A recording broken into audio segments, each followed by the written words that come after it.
What's up, everybody? Welcome back to the channel. So I do apologize for the late upload this week. Just been kind of scrambling to, fit some time into my schedule. My schedule's been all over the place.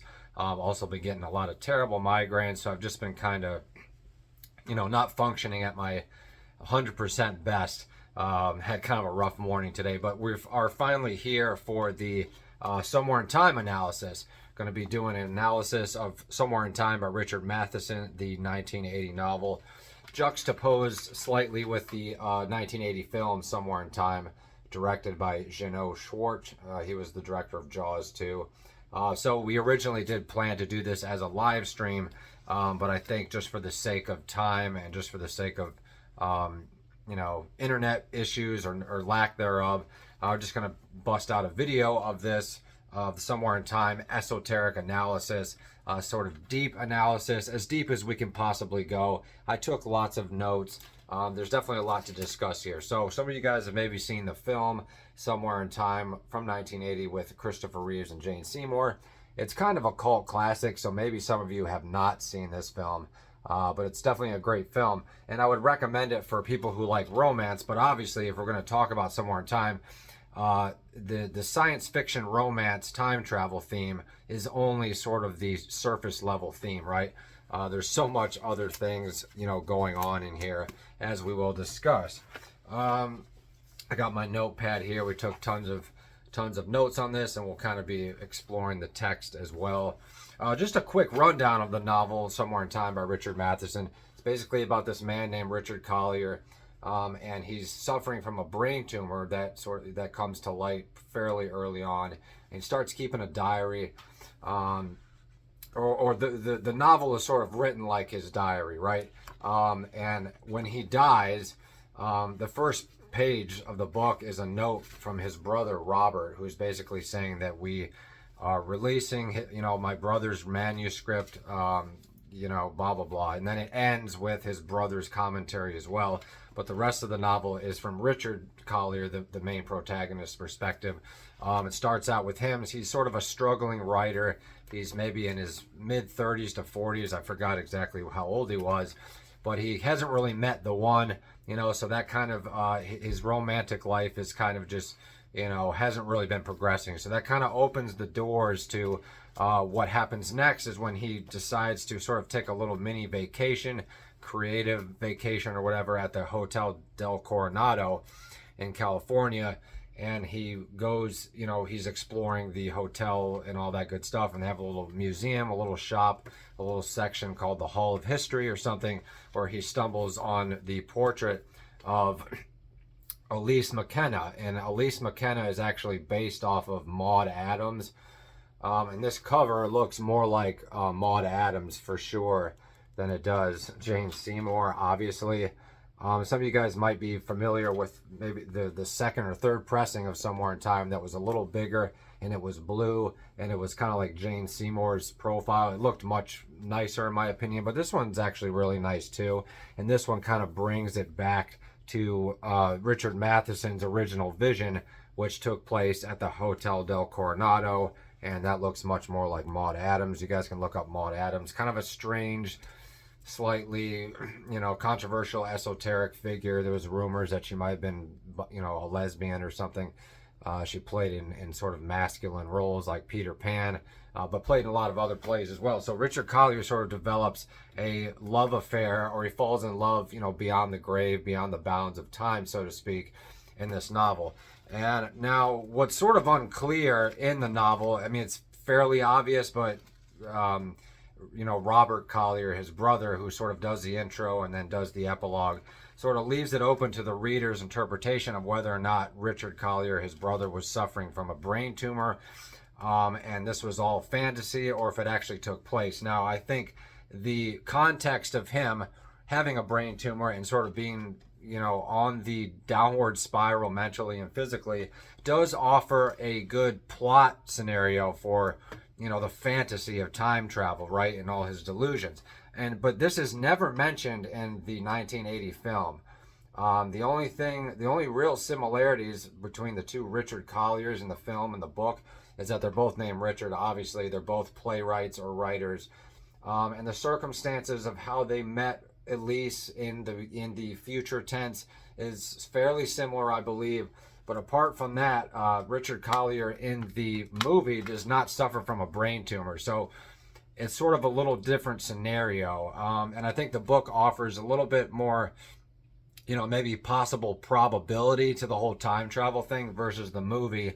He just kind of, as he does in the book as well, he sort of, they both of the characters from the movie and the book, they embark on this endeavor of self mind control hypnosis, which opens up all kinds of sort of esoteric, further analysis as far as that goes that we'll try to touch upon. But in the novel, in the movie, rather in the film, like I said, it's not mentioned that Richard Collier is suffering from a brain tumor. So anyway, make a long story short, starts keeping a journal. He's staying at the Hotel del Coronado. He travels to some other places. And we learn a little, the first half of the novel is really mostly about him. And then at some point here, part 2, wherever it is, book 2 here, it drifts into him sort of analyzing and researching time travel. I wrote my annotation here is through his hypnosis, Richard transcends through various stages and levels of time travel to find Elise McKenna. So, and basically what we have in Richard Matheson's version of time travel as he knows it, or as we know it in this novel, is time 1, time 2, and time 3. And we also have the self-hypnosis rather, that Richard Collier sort of discovers on his own. I mean, obviously that's probably been a thing before that, but nobody really suggested this to him, I don't believe. Well, actually, no, I think I'm wrong about that. I think he did read, it's escaping me at the moment, but he did read some kind of book, I believe. In the movie, he actually goes to visit with his professor, who was a philosophy teacher, but I think in the novel, I just can't remember if he actually encountered this person that told him about the hypnosis or if he read about it. But basically the guy told him he told Richard of a similar experience that he had of time traveling, and how he was able to do that through basically self-hypnosis, right? Basically he's lying on a bed, and in the movie, the guy sort of recants it as, I was at this very old hotel in Venice, Italy, and it was 1971, and I basically laid down, in my bedroom on the bed. All the furnishings around me were from a different period. This is everything he's seeing in reality, right? Because the hotel is really old. He's staying at this old Renaissance hotel. So he sort of gets this notion that he can sort of convince or hypnotize his mind to travel back, to leave 1971 and go back to 1571. And he said that basically he, said, I am in the Hotel del Vecchio. It is, August 15th, Venice, 1571. And he repeated this to himself over and over and over again until just for a fraction of a second he was there. And I think if we've ever tried to do something like that, we can kind of relate to that. As people, we know, when you sort of get a vibe, maybe you're at a museum, maybe you're at an old house, maybe you're somewhere outside, and you're perfectly a part of the past, or the sort of the reminiscence of that past energy or that past visual experience. And this professor sort of convinces Richard to follow suit and sort of hypnotize his own experience to go back to whatever time period he's trying to go to. But there's a lot of different barriers. He's got to get clothes from, in the novel, let me mention that the novel takes place in 1896 versus the film takes place in 1912, which is more like Titanic time periods. I'm just going to take a hit of my vape here because I've had a really rough morning. I haven't been vaping like for almost 5 days, but today I just kind of lost it. The migraine really set me off to a bad path. And speaking of bad headaches, Richard Collier also gets really bad headaches. So hopefully, there's no correlation between the headaches and the brain tumor. But who knows? Maybe there's a deeper reason we're reading this great novel. So anyway, he attempts to hypnotize himself, but there's a couple barriers. He's got to get, not only does he have to convince his mind and vision, visually, aesthetically, sort of tactilely, he's got to get coins from 1896. He's got to, you know, get clothes from 1896. He's got to do his hair like 1896, whatever. He's got to research as much as he possibly can about Elise McKenna. And it's never really explained, but as far as before we get into the more esoteric elements, it's basically Richard Collier sort of has a hunch because Elise McKenna, or whoever Elise McKenna was, whether it was all in his mind even in 1971 where he met her, or if, you know, he really did travel back in time. But anyway, this old lady came up to him and gave him an old watch, which is the one we see on the cover here, and that's why it's so important to the novel. And I'm pretty sure it went down pretty similar in the novel the way that it did in the film, but I could be mixing slightly, you know, mixing them up slightly. But he is, you know, you know, it's unclear whether see, my brain is slow from all the from the migraine this morning, but it's unclear if how he actually met her, if you know, because if he went back in time, right, and then I'll tell you, I don't want to spoil the ending for you guys, but basically they have a very involuntary breakup because Richard gets sort of sucked back into the present. But anyway, so if he did go back in time, you know, how did that happen in order for Elise to remember him when he was older and then come up to him and give him the watch? And basically what she says is, come back to me. So it's pretty creepy. It's almost like she's a ghost, and she ends up dying that night according to the film. I think in the book it might be slightly different. But as far as, you know, so basically, is the whole time travel thing, is it a hallucination? Is it a, you know, a symptom of his brain cancer? What is it exactly? Is it a real extreme form of self-hypnosis, mind control? Is it more like a dream? But when we're talking about Somewhere in Time, especially the book, you know, you've got a lot of numerology. Now, I'm not an expert on numerology, but I did write this down because there are some, you know, interesting parallels. You know, obviously it's very date driven. It's very room number driven. You know, it takes place in a hotel. So we've got room numbers like, you know, he wants to check in at 918 in room 316 or something. Or Elise McKenna lives in, I forgot what room number she has. But regardless of the actual numbers, you'll definitely pick up on the, you know, sort of esoteric elements of the room numbers. I wrote down here, you know, room 527. I think that's the room he stays at, or that's the room that he comes into the past, and he just happens to be in that room. I can't remember, but numerology is a possible meaning throughout the novel. We see a lot of room numbers, ages, dates, times, that sort of thing. And I did actually, I forgot what it was. Did I write it down here? I actually did. Something does add up to 666.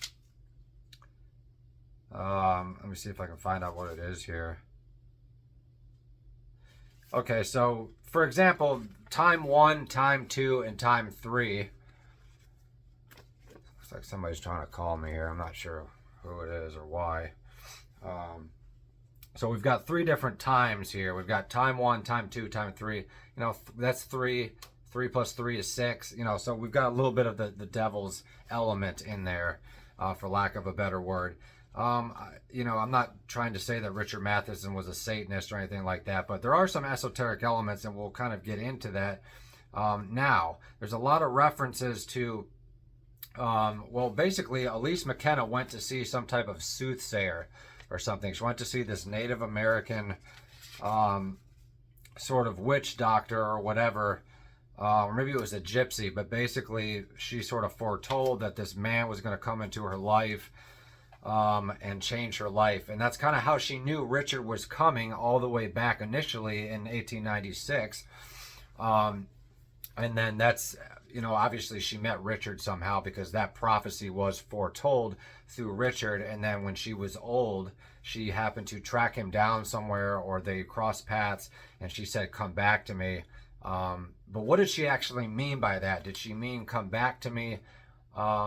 She obviously didn't mean in this physical realm, because he was, 30, 40 years younger than her or something like that at the time in 1971. He's like a 40-year-old dude, right?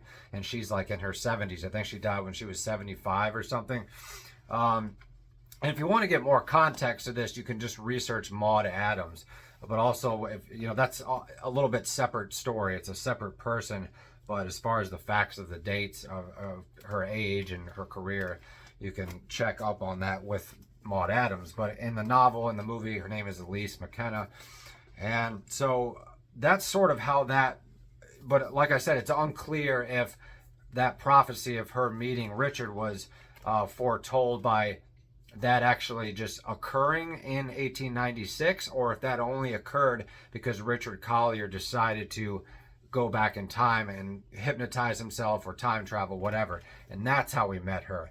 Was he the catalyst from the future that becomes the present, or sort of the past 1896 prophecy mentioned by the strange woman that Elise McKenna was collaborating with? That's sort of unclear, but it sort of leaves it up to the reader's interpretation, which is really great. Let me see here. So here's some more numerology for you guys. We got see here. So we got 8:56 a.m. I didn't really find anything interesting there, but a paragraph below is 9:06 a.m. Had a black coffee and shred of toast, 12 other diners. So 6 plus 6 is 12. There's another 6 there. So I think we're definitely dealing with something there. Now, I'm not saying it's like a satanic reference, but it could just be sort of a creepy, the connotations that 6 sort of, I'm sure Richard Matheson was maybe aware of numerology and stuff like that, or what certain numbers and letters would, what they would sort of conjure in the reader's mind or whatever.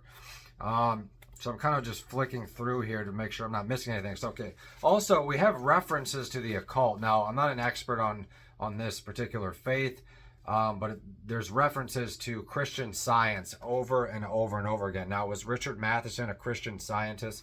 He may have been. A lot of celebrities are definitely come from this Christian Science cult.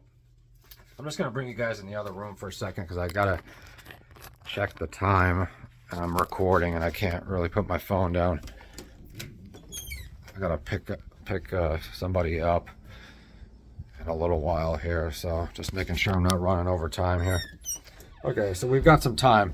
So we've got the numerology, guys, right? But on top of that, we've got this reference that Richard Matheson gives us over and over again of Christian Science. Now, Christian Science is basically some type, like I said, I'm not an expert of it, but it's sort of I'm not even sure when it derives from, but it's like a modern interpretation of Christianity.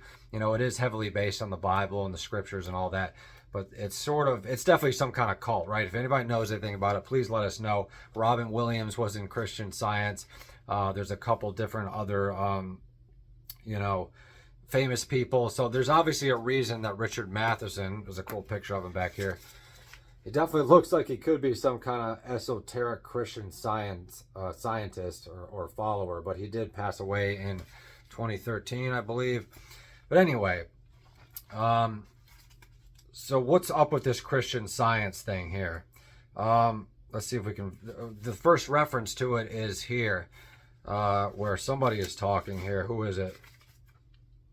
I think he's talking about himself, but he says, I remember at college that my landlady, the local Christian Science practitioner, and all of 87 herself, took care of 96-year-old woman for whom she'd worked in the past. Miss Jenny was completely bedridden. She was paralyzed. She was deaf. She was blind. She wet her bed. She was more vegetable than animal. My roommate and I feel shame about. But anyway, so he's going on about this old lady, this Christian Science lady that took care of this decrepit lady. So there's a little bit of foreshadowing there, perhaps. But also on page 42, here's another occult reference here. We'll go back to the Christian Science at some point here. It says, I read an article once about astral projection, the trips the so-called immaterial body we are said to possess makes when we're asleep.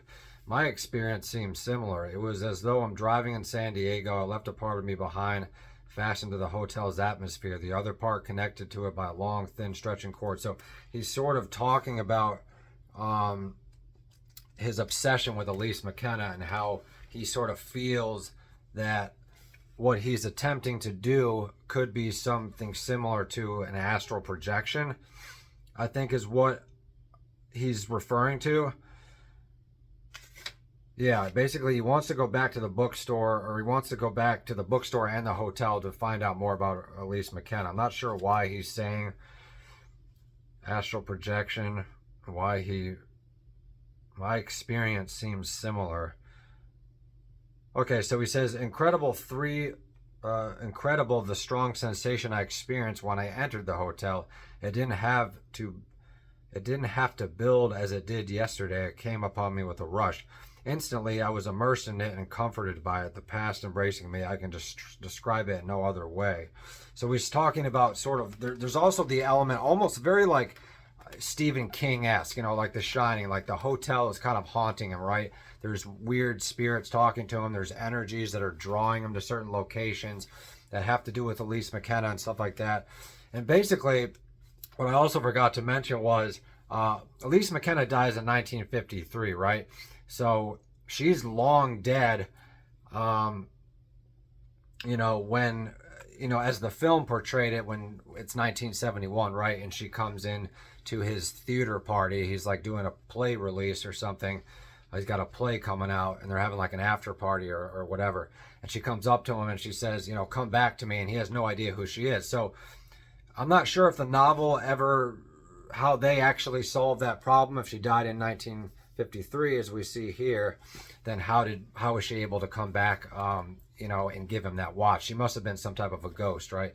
But I need to also mention, I'm jumping all over the place here and I forgot what I was going to say.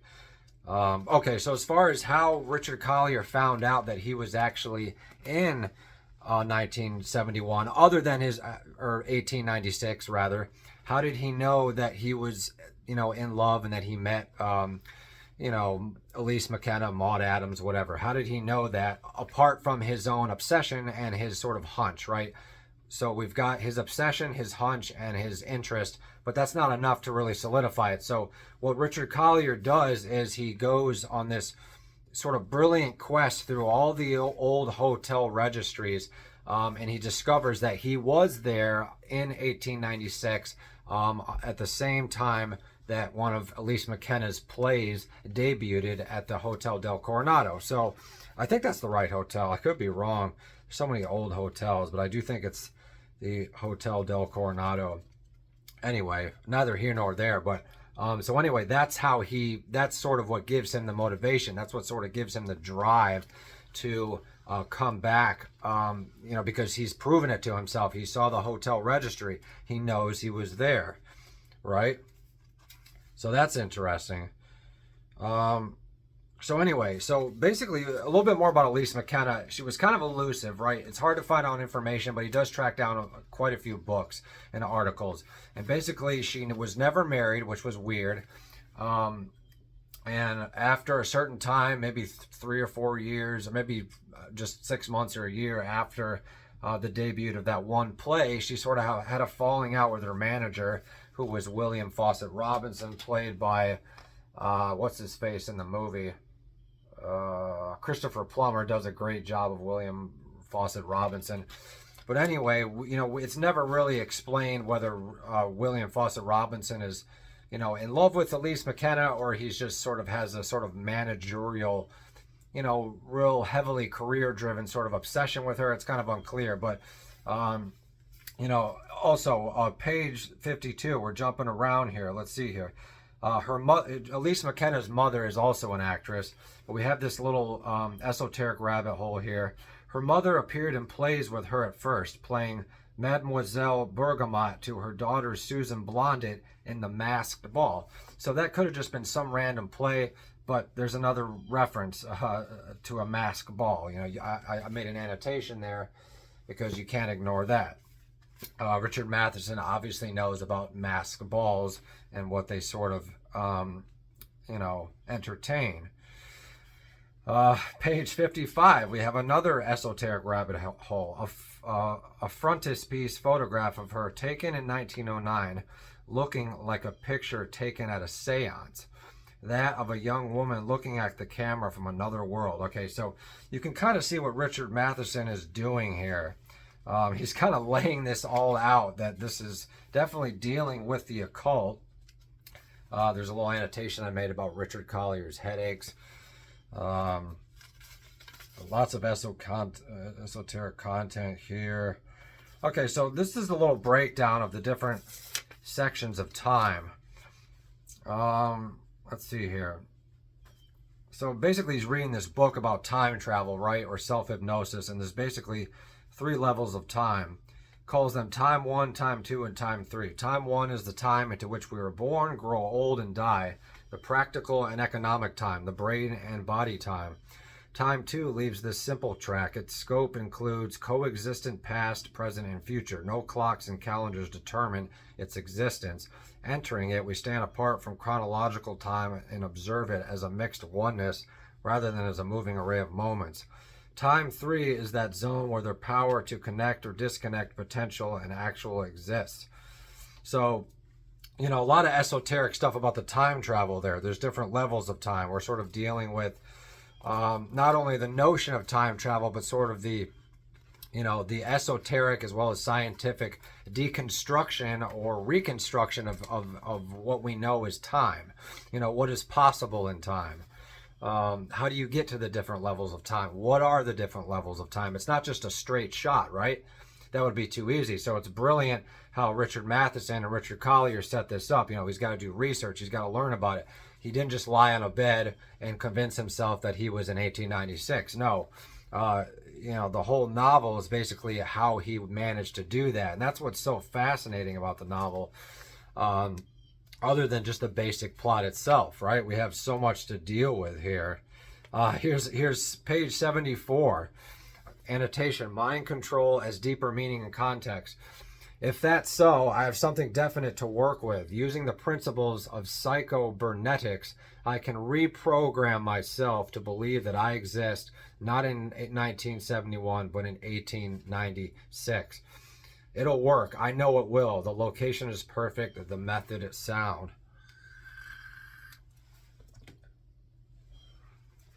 So we've got blatant, you know, rabbit holes that Matheson leaves for us. We've got seances, we've got black masses, we've got, you know, masked balls, we've got Christian Science, we've got reprogramming, CIA type stuff.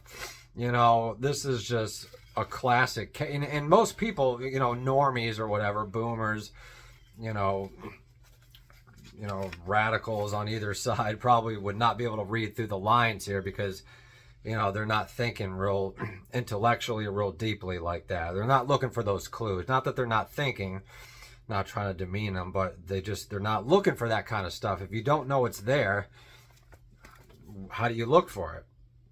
Okay, so Richard Collier, room 350, 918. Now, there are some numerological, you know, connotations to both 350 and 918, but I didn't really go down too far that rabbit hole, so I'm not going to get into that now. So he finds the hotel ledger with his name on it, right? So then we kind of move into book 2, and Elise McKenna, or he reaches, you know, 1896. There are some problems, but he basically, and what's kind of improbable about the way that they met in the novel is that he basically randomly finds her on the beach. He kind of knows she's there, right? But he finds her on the beach, and they start talking. They're both a little nervous, but somehow she's enough at ease with him or knows that he is there for a reason that she invites him back to the hotel.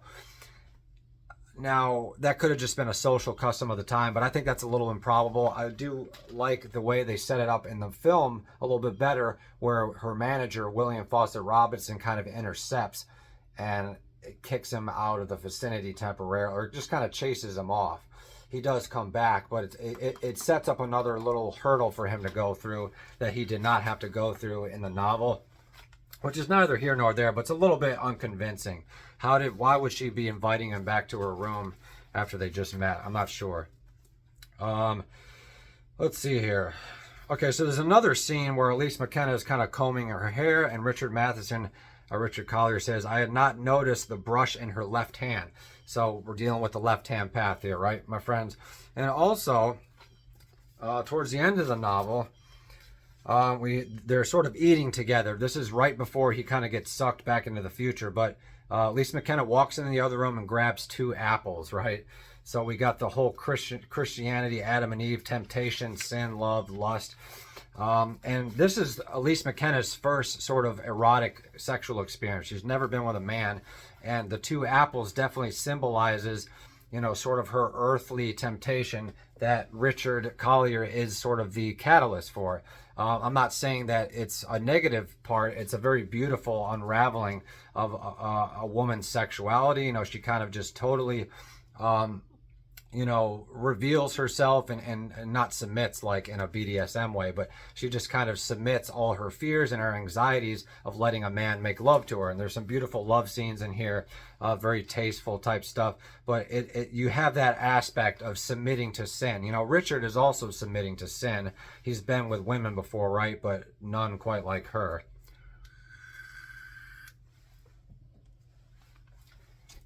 Let me just check my notes and see what else we're dealing with here. So we've got, the reprogramming. That's definitely CIA type stuff. Let's see here. Okay, so page 183. I forgot to mention this. Page 183. He's sitting in a room with William Fawcett Robinson. For some reason, I didn't put a... Anyway, so he's sitting across from William Fawcett Robinson. William Fawcett Robinson, her manager, is taking a nap. And Richard Collier says, I noticed the ring on the 3rd finger of his right hand, black onyx and a raised gold emblem. And what does that signify? That's Freemasonry, right?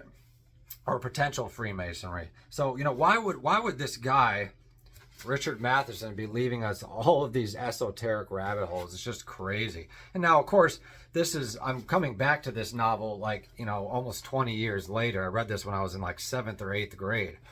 So I can interpret these things a lot better than I was able to at the time.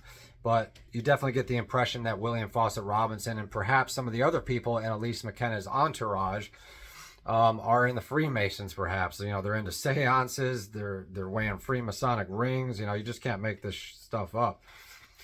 As my brother used to say, you can't make this up in a book, but you definitely can in this case. So there's some type of significance to the time 918 as well, that he comes into the past. He comes into the past at 918. 9 definitely has, it's sort of there's a finality to 9. There's a finality to 7s. There's a finality to 12, numbers like that. So let's see here. Okay, so we also got a reference to divination here. Now this goes back to what I told you guys about where Elise McKenna went to see a gypsy, and I think it actually was not a Native American woman, it's actually a gypsy. She claims to have, what shall I call it, the power of divination. Divination, that's definitely, dealing with the occult. So basically he tells Elise he loves her and all this stuff, right? So here we got another reference, page 288. This is Elise McKenna talking to Richard. I have always tried to contain my predilection toward the occult because as a female, I have felt that it would have a tendency to vitiate resolve, make gullible a mind that needed to be strong and aware, in short, to make me vulnerable. So Elise McKenna is aware of the occult around her. She's aware of these occultic figures. She's aware of numerology. She's aware of seances. She's aware of the, occult. She even, we have that. She goes to talk to gypsies and Native American women. So I think her mother is definitely like the higher, sort of proto, Freemasonic priestess or something, or esoteric, woman that is sort of initiating all these little rabbit holes that kind of goes back to her mother, but we never really learn much about her mother other than her mother doesn't want her to get married. She's kind of overpossessive, just like William Fawcett Robinson. Is it possible that William Fawcett Robinson is Elise McKenna's mother? That's another strange, or her own father, rather. That's another possibility. So basically, Richard Collier, there's definitely not going to be spoil free, but Richard Collier gets captured, and all of a sudden he's in you know, he's tied up. He's like hog tied or something. Like they, you know, they kind of, the people that tied him up were a little kinky, right? They kind of hog tied him and shit. And then he basically has this, they crack something over his skull to knock him out, right? And he wakes up and he's all tied up. And he says, he woke up in the barn or wherever the heck he is. The smell of the grave, I thought. Pain expanded in my head. Relax, I thought. I closed my eyes. Was the train gone yet? He was worried Elise was going to take off without him, right? So we almost got some weird kind of references to, you know, bondage perhaps. Why did they tie him up like that where they could have just, I don't know. They were strange, you know, stuff going on there. But anyway, he kind of foresees his own death. He feels like he's in the grave. That whole scene just kind of creeped me out. Really interesting scene. So let's see here. Okay, so here's the other Christian Science reference here. I think this is Elise McKenna talking. The founder of a new religion known as Christian Science. I heard the hymn at a service and I attended once. She wrote the words herself. He's talking about this woman called Mary Baker Eddy. And she's referencing something that she picked up at the sermon, right? So Richard Matheson, he's only giving us little clues, but why does he keep bringing up Christian Science? I'm not sure. We also have sort of a postmodern, you know, women's lib feminist sort of thing. We made an annotation there, reference to women's lib. Where is it here? Page 299. It doesn't look like I highlighted it. Oh, it's right here. I waited. Let's see here. So basically, do you really feel that women, they're having a conversation sort of about, the conversation starts with, you know, the sort of the relationship and the sexuality and the tension between the sexes, right? So that's another part that you do not get any of this stuff in the novel or in the book, I'm sorry, or in the film. You don't get any of this in the film, but you get all of this sort of peripheral scenario and character analysis in the novel. That's why you should read the novel. And Elise McKenna, you know, basically ask him, do you think women should? And then Richard Collier comes out and says, demand their liberation? Yes, not only that, but no, they will eventually. I think that's him talking. So anyway, he's kind of like maybe a proto-feminist or whatever, right? Which is okay for the most part, if that's what he wants to do. So here she says here, but woman's only role is to find a husband and obey him, she said. It wasn't a statement. She was testing me. Women's only role is to replenish the race. She waited. Isn't that right? And he says no. So she's basically giving him sort of a Marxist grilling session, right? She's kind of testing him to see what his views on women's lib. Now, obviously, when we're talking about 1896 or 1912, you know, the feminist movement was much more important than it is now, I think, in my opinion. You definitely had much more steps that should have been taken back then to women, you know, voting and owning property, going to school, all that good stuff. Now it's just about killing babies and all kinds of crazy shit like that. But anyway, that's a topic for another conversation. So basically, you know, we've got sort of the biblical tension between the sexes. It's almost like they're Adam and Eve, right? But there's a fear of their sin. You know, there's a fear of it. Richard's afraid of being taken back to the present. That's his fear of sin. Elise McKenna is sort of afraid of sin because of the way she's been raised. She's afraid of her feelings. We have these really great internal monologue, you know, sections about Elise McKenna sort of conveying to Richard. Basically, everything we know about Elise McKenna is told through her dialogue and her reaction from Richard. You know, we don't get a lot of self-analysis of Elise McKenna, but we learn a great deal about her from what she chooses to tell Richard. So that's interesting. Beautiful love scene, stuff like that. So let me just check my notes. We're going on almost over a half an hour here. I think I pretty much covered everything, the main parts, okay? Yeah. Everything in here. So we've got astral projection, we've got, you know, Freemasonry, we've got seances, we've got masked balls, we've got Christian Science, we've got, you know, visions of the grave, we've got the biblical tension. So what is actually going on in Somewhere in Time? And I think we'll leave that at the end of this video. We'll kind of close it out there. I'll let the viewers kind of decide. To me, it is a romantic time travel book, but there's much more in-depth ways that you can interpret it. Like, hopefully we got a little closer there.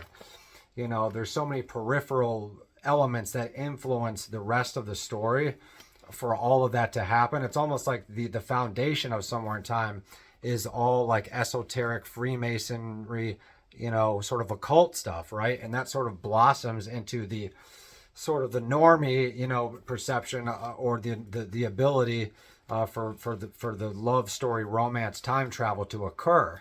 But that does not really occur. And you don't get a lot of this Freemasonic type occult stuff in the film. Probably for good reason, but if you read the novel, you can definitely kind of understand it a little bit better. So we might do like a part 2 of this, but hopefully I've inspired you guys to read Somewhere in Time, and we will talk to you guys next time.